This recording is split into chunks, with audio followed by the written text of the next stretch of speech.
The Army Painter is my favorite hobby company in the entire world. My desk is literally full of Army Painter products, and it takes me from being an average painter to putting above tabletop standard models out into the tournament scene. Not only that, but the Army Painter has sponsored more competitive play than any other hobby company in the industry. They allow us to keep doing the things that we do. If you enjoy the Army Painter as much as I do, head over to thearmypainter.com where you can use the discount code ARTOFWAR5 to get a discount on your next order.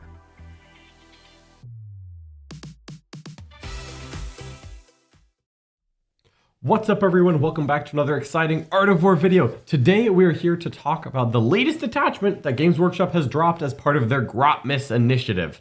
And it frankly might be the greatest detachment of all time. Not in terms of competitive strength, John, which is typically how we evaluate things, but in terms of sheer wild rules that I would have never imagined. We're about to talk about them. They got relatively creative with this one. So Extremely. This is the Veiled Blade Elimination Force for Imperial agents. This is like an assassin themed detachment that we just got. As you can see, these bad boys are super cool, and guess what? They're gonna get some interesting stuff here. Absolutely. We're quite excited for all of these Grotmas detachments, of course. That's why we're doing videos about each and every one of them on our YouTube channel right here. So if you're watching this video, maybe you haven't seen the others, you want to see us talk about some detachments that just came out or some ones that are coming out soon, make sure you subscribe to the channel, give it a like, share with your friends, leave a comment, let us know what you think about this and the other detachments.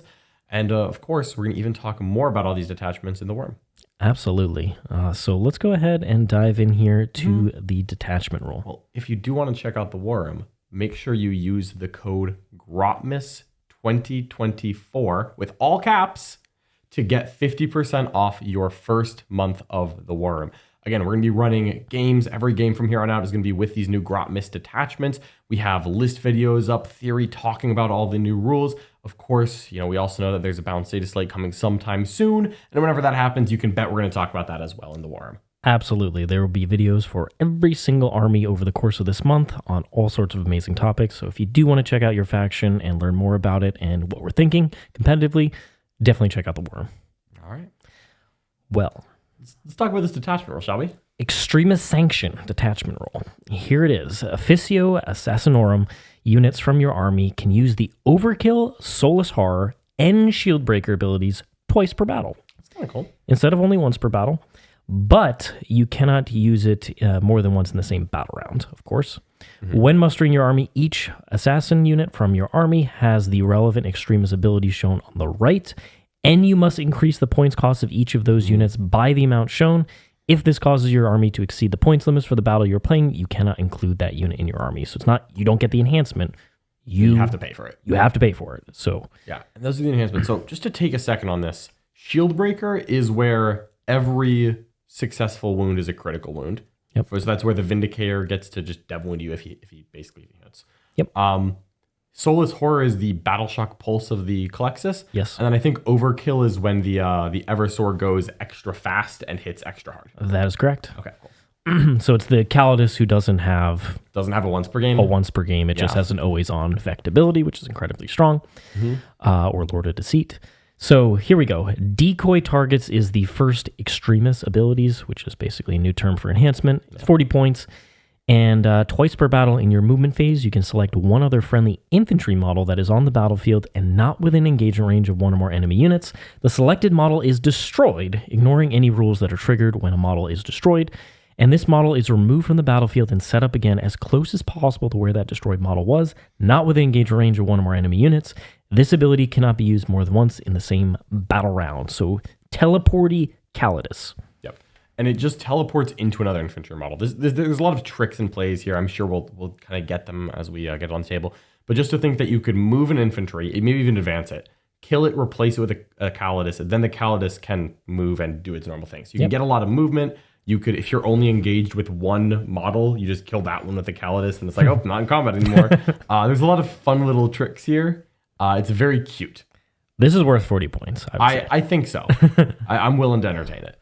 The next one is Esoteric Explosives. This is the Calexis Totally Not enhancement. And this is that each time this model is targeted with a grenade stratagem, one mortal wound is inflicted for a d6 roll of a 3+ instead of for a 4+. Now, this does run you a whopping 40 points. Somebody was drinking the copium related to grenades. This could have been 10 points, and I would be like, oh, that's nice. That's a 40 cute. points is a little bit harsh, I think. And especially what's harsh is that you have to. If you take a Calexis, you could choose not to. But if you take a Calexis, it will cost 40 more points, and it will do grenades on a 3-up instead of a 4. That's not it, man. 40 points is rough. That is not it. 40 points is rough. Then we have intraneural biotech for 35 points here. This goes on the Eviscer Assassin. Once per battle round, you can target this model with the heroic intervention or the counteroffensive stratagem, so the interrupt or the heroic, for 0 CP. And you can do this even if you've already used that stratagem on a different unit this phase. So once again, very cute and probably will come up a decent amount of time. You know, free is free. Yeah. But 35 points, have to pay it? Yeah, I feel like no one's really letting an Eversort interrupt on them if that's what matters.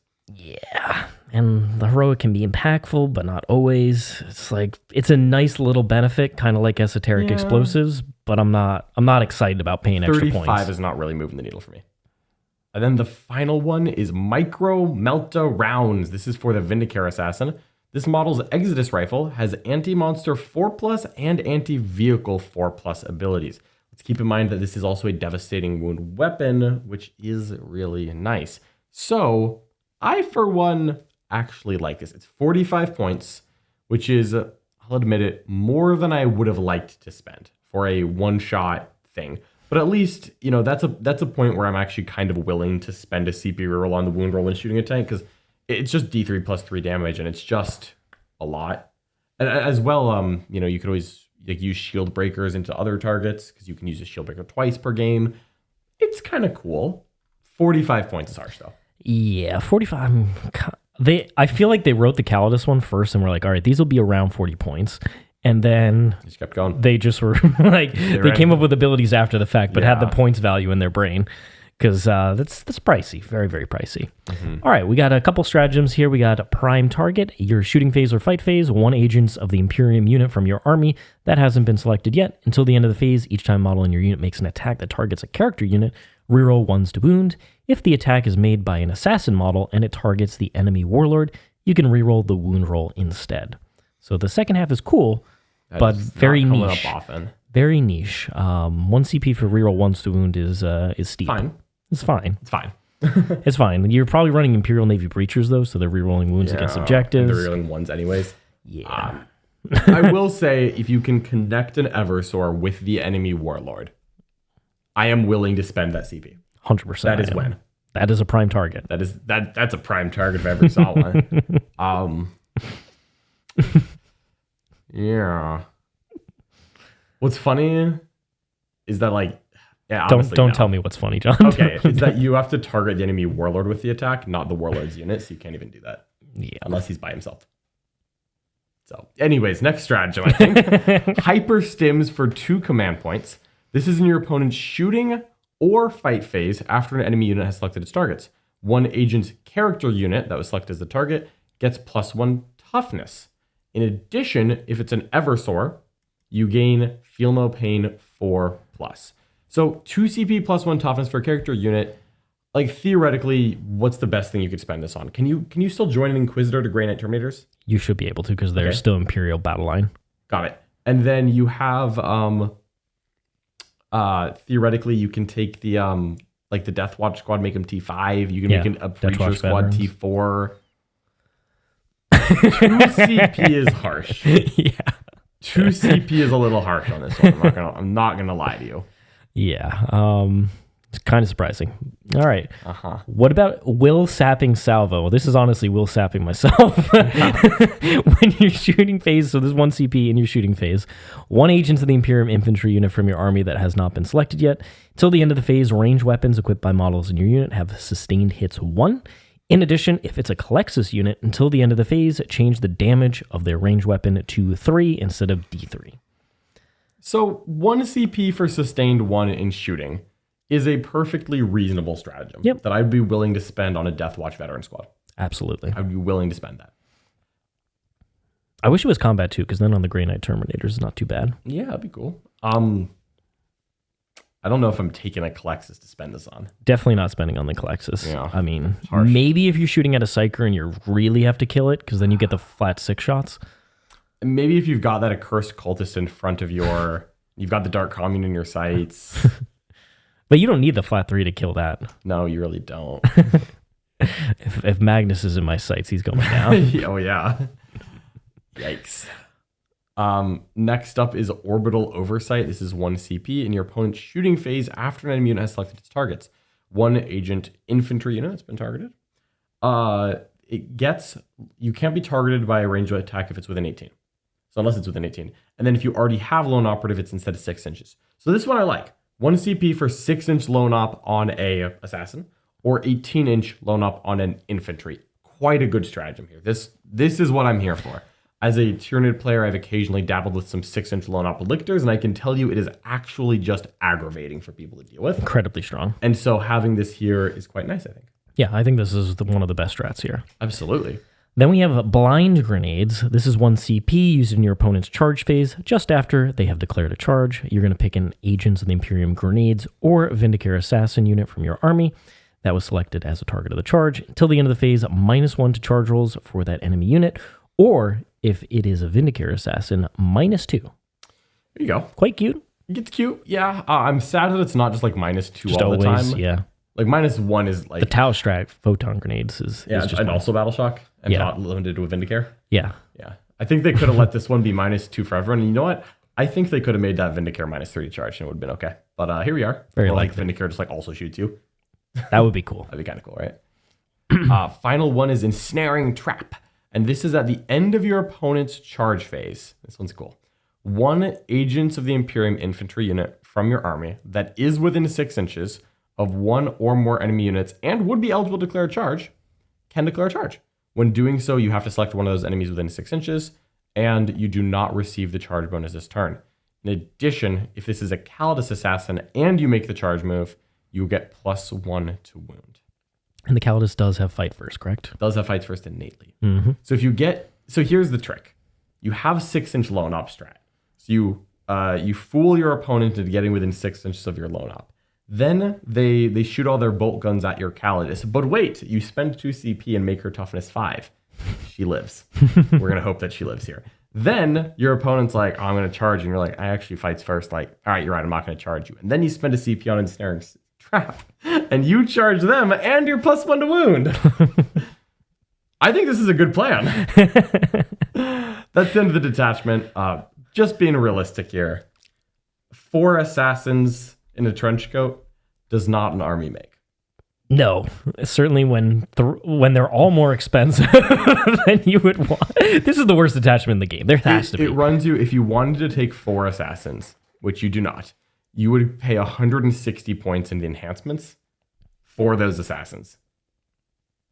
I am unwilling to do that. If I were to make an attempt to run this detachment, I think I would take the Calidus and the Vindicare in spite of this. However, I'm struggling to justify a Calexis like in general in my list. Like, it's good. You probably do take it, but I kind of want all these Voidsmen that I can get. I'm not taking the Eversor at the moment. It's good, but like it's not great. 40, 35 points? Maybe a Calexis. Because it's already good. But an Eversor is not 35 points more and still getting taken. Oh boy. Just taking agents. Yeah. This is the worst of the agents detachments in my mind, and that is not a great place to be right now. This could very easily be bottom 3 detachment in the game. I currently struggle to think of what's worse. I don't. Nothing I comes to mind. This is bad. So with all that said, It's flavorful. I think this is still like a fun detachment to play like a game with, casually get all your assassins and make them the superheroes that throw grenades that that you wish they were. But this very much doesn't have a lot of appeal to me outside of it being the 5th best Agents of the Imperium detachment. That's where we're at. I think rough out there sometimes. That's okay. Pretty honest review here. So let us know in the comments whether you agree or disagree. If you're going to use this attachment, what you're most excited for. We'd love to hear that. In addition, please give us a like, subscribe to the channel, and tell your friends about us. That will massively help us grow. And if you want to see more content, including on Imperial Agents in the War Room, check out theworm.vhx.tv. There's a 3-day free trial, but as John mentioned, there's also that discount code Grotmas 2024, all caps, that'll give you 50% off your first month. So come on, try it out. There's going to be content for every single army, and we will get games with a lot of these new detachments. I'm not sure if this one will end up making that cut, but we'll play most of the other ones. All right. Thank you so much. We'll see you next time. See you next time.